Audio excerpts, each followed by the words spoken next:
One परिक्षेत्र मनासा के जंगलों में वन भूमि पर अवैध तरीके से भूमाफिया कब्जा करते जा रहे हैं और वन भूमि पर ट्रैक्टरों से हकाई कर वन विभाग की जमीन को कृषि कब्जा बनाने की कोशिश हो रही है। इसके चलते वन भूमि के बड़े हिस्से पर धीरे धीरे जंगलों का घनत्व कम होता जा रहा है। ऐसे भूमाफियाओं के खिलाफ वन विभाग के अधिकारी कर्मचारियों की ओर से प्रभावी कार्रवाई होते नहीं दिख रही थी।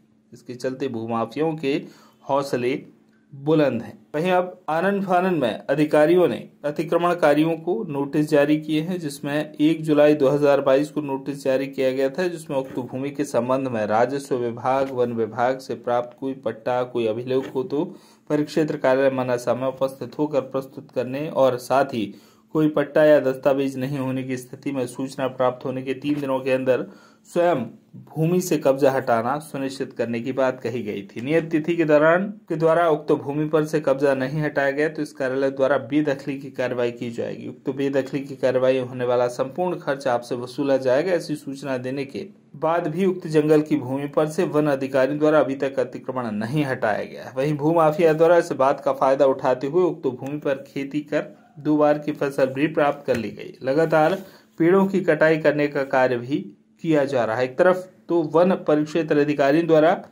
गरीब वर्ग के लोगों पर जंगल की भूमि पर कब्जा करने को लेकर कार्रवाई की जा रही है, वहीं बड़े बड़े भूमाफियाओं के द्वारा किए गए कब्जे पर चुप्पी साधने का कारण अब चर्चा का विषय बन गया है।